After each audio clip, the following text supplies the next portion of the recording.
एक डायरी ज्योति मौर्य को पहुंचाएगी जेल, योगी तक पहुंच गई सीक्रेट डायरी।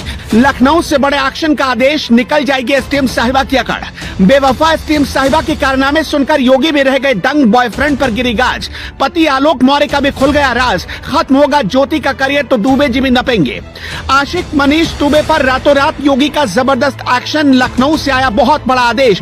पति आलोक मौर्य को मिलेगा न्याय, बाबा का बुलडोजर तैयार, धमकाने वाले भी नहीं बचेंगे। जिस पत्नी को अपनी सारी दौलत संपत्ति दांव पर लगाकर कर्ज लेकर एक डी ग्रेड की नौकरी करने वाले पति ने पढ़ाया, उसके साथ उसकी अफसर पत्नी इतना बड़ा धोखा करेगी उसने कभी सपने में भी नहीं सोचा था। लेकिन अब बेवफा एसडीएम बीवी के कारनामों की पूरी लिस्ट आ गई है।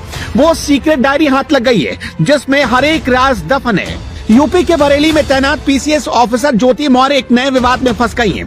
पहले से ज्योति मौर्य और उनके पति आलोक मौर्य का विवाद सुर्खियों में है। आलोक मौर्य कई गंभीर आरोप लगा चुके हैं, लेकिन अब आलोक ने अपनी पत्नी के फोन से कुछ ऐसा व्हाट्सएप चैट लीक कर दी जिसमें ज्योति मौर्य के रिश्वत लेने का जिक्र है, जिसके बाद पति पत्नी का विवाद अब एक नए मोड़ पर पहुंच चुका है। ज्योति मौर्य के पति ने इन आरोपों से जुड़ी चिट्ठी मुख्यमंत्री योगी आदित्यनाथ को भी भेजी है। साथ ही व्हाट्सएप चैट के अलावा एक डायरी के कुछ पन्ने होने का जिक्र है। आरोपों के मुताबिक ज्योति मौर्य उस डायरी में अवैध वसूली का हिसाब किताब रखती हैं, जिसमें लेन देन के लिए वो अलग अलग तरह के कोड वर्ड का इस्तेमाल करती हैं, जिसमें एल का मतलब होता है लाख और टी का मतलब होता है 1000। अब पूर्व आईपीएस अधिकारी अमिताभ ठाकुर ने मुख्यमंत्री योगी आदित्यनाथ को चिट्ठी लिखकर कार्रवाई की मांग की है।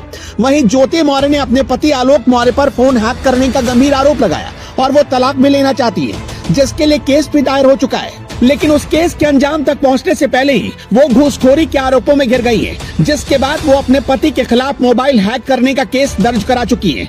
दूसरी तरफ आलोक मौर्य का आरोप है कि उनकी पत्नी उनकी हत्या करवाना चाहती है। ज्योति के पति भी एक सरकारी कर्मचारी हैं और यूपी सरकार के पंचायती राज विभाग में तैनात है और उनका दावा है कि ज्योति मौर्य को पीसीएस ऑफिसर बनाने में उनकी भूमिका है। ज्योति मौर्य और आलोक मौर्य की शादी 13 साल पहले साल 2010 में हुई थी और उस वक्त ज्योति मौर्य कोई पीसीएस ऑफिसर नहीं थी, लेकिन पीसीएस परीक्षा की तैयारी करना चाहती थी। आलोक के मुताबिक उनकी हैसियत पत्नी को पढ़ाने की नहीं थी, लेकिन उन्होंने कर्ज लेकर ज्योति को परीक्षा की तैयारी करवाई। 2016 में ज्योति मौर्य ने पीसीएस परीक्षा पास कर ली और प्रदेश में 16वीं रैंक हासिल की। उन्हें एसडीएम के पद पर राज्य सरकार ने तैनात भी कर दिया।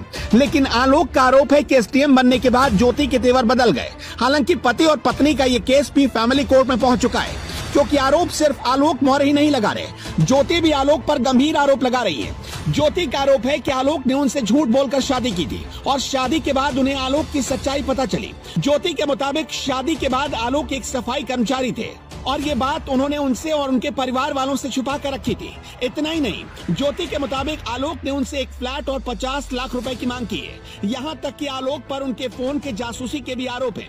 वो महीनों से ये आरोप लगा रही है, लेकिन ये लड़ाई अब राज्य सरकार में घुसखोरी तक पहुंच गई है। अब देखना होगा कि योगी आदित्यनाथ इस पर किस तरह का एक्शन लेते हैं। वैसे आपको क्या लगता है, किस तरह का एक्शन लेना चाहिए योगी जी को? अपना जवाब हमें कमेंट बॉक्स में जरूर बताएं।